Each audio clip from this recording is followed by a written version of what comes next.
Supreme court में फैजाबाद धरना नजरसानी की समाअत के लिए मुकर्रर। चीफ जस्टिस काजी फैज़ ईसा की सरबराही में 3 रुकनी बेंच 28 सितंबर को समाअत करेगा। जस्टिस अमीनुद्दीन और जस्टिस अतुल भी बेंच में शामिल। नजरसानी अपील वजारत दिफा, IB और पैमरा ने दायर की थी। शेख रशीद, तहरीक इंसाफ और MQM की तरफ से भी नजरसानी अपील दायर की गई थी।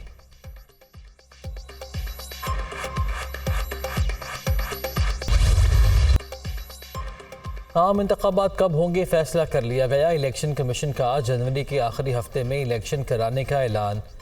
ECP के इजलास में हल्का बंदियों के मामले पर मुशावरत। हल्का बंदियों की इब्तदाई फहरिस्त 27 सितंबर को शाया कर दी जाएगी। इब्तदाई हल्का बंदियों पर एतराज़ात और तजावीज़ की समाअत के बाद हल्का बंदियों की हतमी फहरिस्त 3 नवंबर को शाया होगी।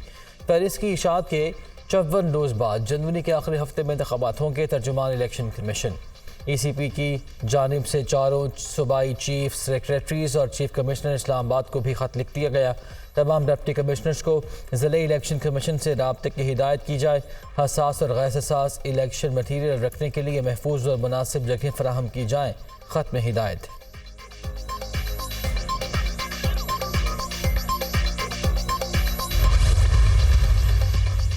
इंतखाबात की तारीख का ऐलान खुशाइन करार। बजट में इलेक्शन के लिए पैसे मौजूद हैं, किसी किस्म का कोई मसला नहीं। पूरी ताकत और वसाइल का इस्तेमाल करेंगे। जिस दिन इलेक्शन कमीशन कहेगा इंतखाबात करा देंगे। ताख़ीर का अब कोई जवाज़ नज़र नहीं आ रहा। इस बात को यकीनी बनाएंगे कि तमाम सियासी जमातों को बराबर के मौक़े हासिल हों। निगरान वज़ीर इत्तलाआत मुर्तज़ा सोलंकी। पाकिस्तान पीपल्स पार्टी ने इलेक्शन कमीशन का फैसला मुस्तरद कर दिया। 1 तारीख का ऐलान होना चाहिए था। ऐसा ऐलान काबिल कबूल नहीं। ECP को आइन के मुताबिक इलेक्शन ना कराने पर जवाबदेह होना पड़ेगा। बिलावल भुट्टो की वतन वापसी पर पार्टी का इजलास होगा। सेंट्रल एग्जीक्यूटिव कमेटी आइंदा कलाही अमल तय करेगी। अदलिया से रुजू समेत मुख्तलिफ ऑप्शन पर गौर किया जाएगा। फैसल करीम कुंडी।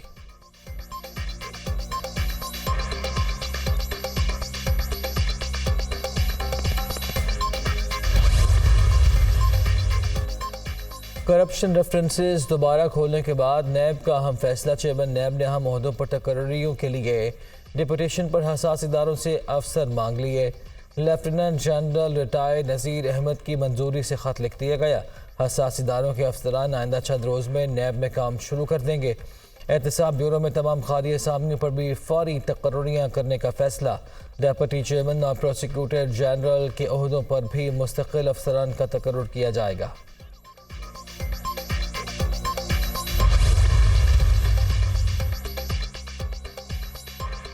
नैब तरामीम का लदम करार दिए जाने के बाद अरबों मालियत के 81 करप्शन रेफरेंसेस दोबारा खुल गए। नवाज शरीफ, आसिफ जरदारी और यूसुफ रजा गिलानी के खिलाफ तोशाखाना गाड़ियों का केस बहाल।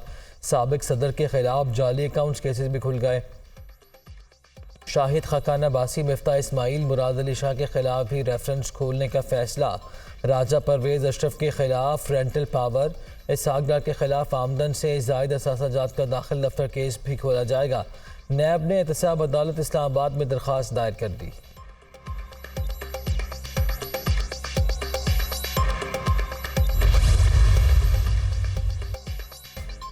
सुप्रीम कोर्ट के फैसले के बाद ट्रक फिर नैब केसेस का रिकॉर्ड समाअत के लिए आ रहा है। एहतसाब अदालत में मुकदमात का रिकॉर्ड आने पर जज मोहम्मद बशीर के रिमार्क्स। इस्लामाबाद में एहतसाब अदालत नंबर 2 और 3 के स्टाफ को भी वापस ड्यूटी पर बुला लिया गया। जजेस भी तैनात करने का फैसला। सुप्रीम कोर्ट के फैसले के बाद नैब ने लाहौर के एहतसाब अदालतों में 118 रेफरेंसेस वापस जमा करा दिए। शहबाज शरीफ, हमजा शहबाज, साद रफ़ीक, क़ाज़ी सलमान रफ़ीक और दीगर सियासतदानों के खिलाफ रेफरेंस बहाल किए गए। पेशावर की 8 एहतसाब अदालतों में 160 रेफरेंस वापस आ गए। PP रहनुमा आसमा आलमगीर, अरबाब आलमगीर, मौलाना फजल रहमान के करीबी साथी मूसा खान बलोच शामिल। कराची नैब कोर्ट में 80 रेफरेंस दोबारा आ गए। शाहिद खाकान अब्बासी, डॉक्टर आसिम, मुस्तफ़ा कमाल के रेफरेंस शामिल। कोयटा में नैब ने 72 रेफरेंस दोबारा एहतसाब अदालत को भिजवा दिए।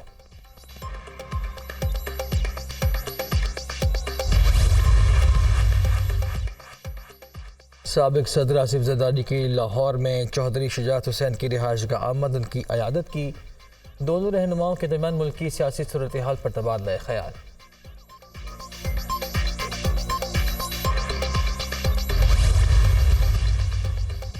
मुस्लिम लीग नून की अहम मशावरत मरियम नवाज लंदन पहुंच गई। शहबाज शरीफ भी बरतानिया चले गए। सदर मुस्लिम लीग नून शहबाज शरीफ पार्टी कायद नवाज शरीफ के लिए अहम पैगाम लेकर गए हैं। लीगी क़यादत के दरमियान लंदन में अहम बैठक होगी, जिसमें इंतखाबी हिकमत अमली, नवाज शरीफ की 21 अक्टूबर को वतन वापसी और दीगर उमूर पर मशावरत होगी। शहबाज शरीफ नवाज शरीफ को अहम मामलात पर नरम मौक़िफ़ रखने पर राज़ी करेंगे। मीटिंग में इंतखाबात की तैयारी और दीगर जमातों से सीट एडजस्टमेंट के मामलात पर मशावरत होगी। नवाज शरीफ की वतन वापसी पर अदालती रिलीफ न मिलने की सूरत में दीगर ऑप्शन पर भी गौर किया जाएगा।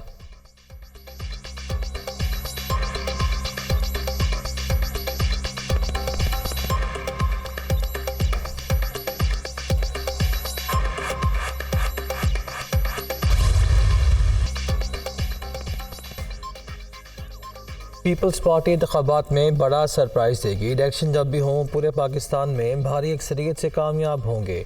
जरदारी बदतरीन दुश्मन और मुखालिफ को भी साथ बिठा सकते हैं। बिलावल भुट्टो सबको मुत्तहिद करने की बात कर रहे हैं। सी पैक पीपल्स पार्टी का विजन था। शर्जील मेमन।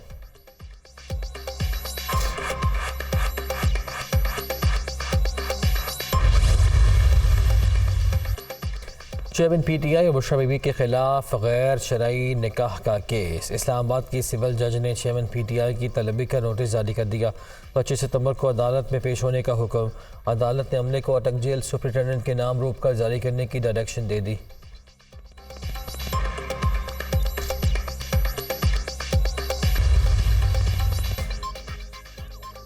रावलपिंडी में शेख रशीद की रिहाइशगाह लाल हवेली खाली कराकर सील कर दी गई। सरबराह अवामी लीग का पार्टी दफ्तर भी बंद।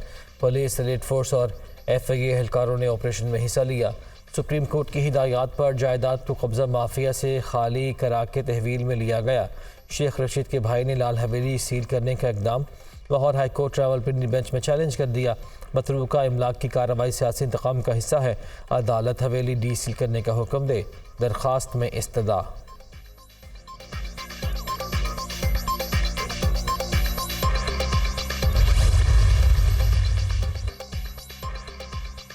हुकूमती कोशिशों से ओपन मार्केट में डॉलर की कदर में वाज़ी कमी आई। सनतकारों के मसाइल हल करना अवलीन तरजीह है। कारोबारी तबके को इस्तराब में आने की कोई ज़रूरत नहीं। पाकिस्तान को अपनी एक्सपोर्ट में इजाफा करना होगा। निगरान वफाकी वज़ीर तिजारत गौहर एजाज का लाहौर चैम्बर ऑफ कॉमर्स में खिताब। मुल्क में गैस की किल्लत है। शोबे में रोज़ाना 100 करोड़ रुपये का नुकसान हो रहा है। कीमतों में इजाफा करना होगा। मुल्क की ज़रूरियात को पूरा करने के लिए LNG दरामद करेंगे। टैक्स नेट में भी इजाफे की ज़रूरत है। निगरान वज़ीर तवानाई मोहम्मद अली।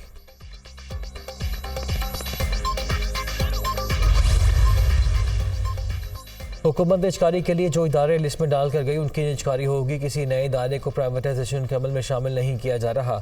हुकूमती खसारे का बोझ आम आदमी पर पड़ता है। निजकारी से खसारा कम होगा तो लोगों को रिलीफ मिलेगा।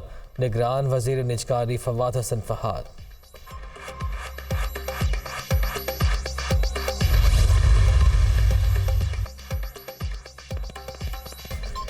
हुकूमत की तरफ से गैर कानूनी तौर पर टाइप 1 रिहाइश की अलॉटमेंट। इस्लामाबाद हाई कोर्ट ने चेयरमैन सेनेट के भाई को तौहीन अदालत का नोटिस जारी कर दिया। राज़िक संजरानी को 2046 तक टाइप 1 रिहाइश अलॉट की गई। वो किस तरह अहल है, सेक्रेटरी हाउसिंग और स्टेट ऑफिस हुकाम बताने से कासिर रहे। चेयरमैन सेनेट ईवान बाला के सरबराह सदर ममलकत के अदम मौजूदगी में सदर का किरदार निभाते हैं। सोचा भी नहीं जा सकता वो अपनी ताकत का इस्तेमाल करते हुए भाई को सहूलत फराहम करेंगे। राज़िक संजरानी ने नोटिस के बावजूद शो कोर्स का जवाब नहीं दिया। कल ज़ाती हैसियत में पेश हों। जस्टिस बाबर सत्तार का हुक्मनामा।